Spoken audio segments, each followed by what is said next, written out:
ಇನ್ನು ಬಿಜೆಪಿಯ ಈ ಒಂದು ಪಾದಯಾತ್ರೆಗೆ ರಾಮಲಿಂಗಾರೆಡ್ಡಿ ಅವರು ಕೂಡ ರಿಯಾಕ್ಷನ್ ಕೊಟ್ಟಿದ್ದಾರೆ. ನಾನಾಗ್ಲೇ ಹೇಳಿದ್ನಲ್ಲ, 100-200 ಕಿಲೋಮೀಟರ್ ನಡೆದು ಬಿಟ್ರೆ ಏನು ಆರೋಗ್ಯ ಚೆನ್ನಾಗಿರುತ್ತೆ, ಬಿಡಿ ಮಾಡಲಿ ಹೀಗಂತ ರಾಜೀನಾಮೆ ನೀಡುವಂತೆ ಬಿಜೆಪಿ ಏನು ಪಾದಯಾತ್ರೆ ಮಾಡ್ತಾ ಇದೆಯಲ್ಲ, ಇದ್ರ ಬಗ್ಗೆ ವ್ಯಂಗ್ಯವಾಡಿದ್ದಾರೆ ಸಚಿವ ರಾಮಲಿಂಗಾರೆಡ್ಡಿ ಅವರು ಬೀದರ್ನಲ್ಲಿ.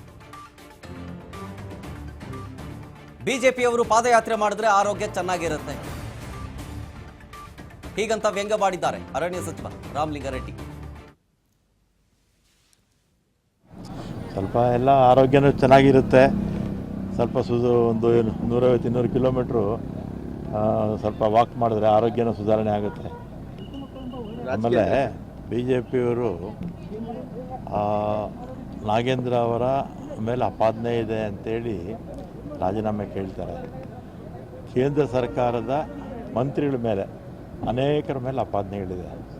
ನಮ್ಮ ರಾಜ್ಯದಲ್ಲಿರ್ತಕ್ಕಂಥ ಕೇಂದ್ರದಲ್ಲಿ ಪ್ರತಿನಿಧಿಸುವಂಥ ಕೇಂದ್ರದ ಮಂತ್ರಿಗಳ ಮೇಲೂ ಕೂಡ ಇದೆ. ಫಸ್ಟ್ ಅವ್ರ ರಾಜೀನಾಮೆ ಕೇಳಲಿ, ಆಮೇಲೆ ಇವ್ರದ್ದು ಕೇಳಲಿ. ಪಾದಯಾತ್ರೆಗೆ ಏನಾದರೂ ನಾಗೇಂದ್ರ ಅವರು ಹೆದರಿದ್ರ ಅಂತ ಸರ್? ಪಾದಯಾತ್ರೆ ಈಗ ಇದೆಲ್ಲ ಗಿಮಿಕ್ಕು.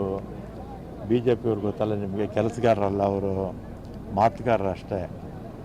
ಎಲ್ಲ ದೇಶದಲ್ಲೂ ಕೂಡ ಬಿ ಜೆ ಪಿ ಎಲ್ಲ ಧೂಳಿಪಟ್ಟಾಗೋಗುತ್ತೆ. 29ಕ್ಕೆ ಪಾರ್ಲಿಮೆಂಟಲ್ಲಿ ವಿಪಕ್ಷದಲ್ಲಿ ಕೂತ್ಕೊಳ್ಳುತ್ತೆ ದೇಶದಲ್ಲೂ ಕೂಡ ಬಿ ಜೆ ಪಿ ಪಕ್ಷ. ರಾಜ್ಯದಲ್ಲಂತೂ ಬಿಡಿ ಲೆಕ್ಕಕ್ಕೆ ಇಲ್ಲ ಅವರು.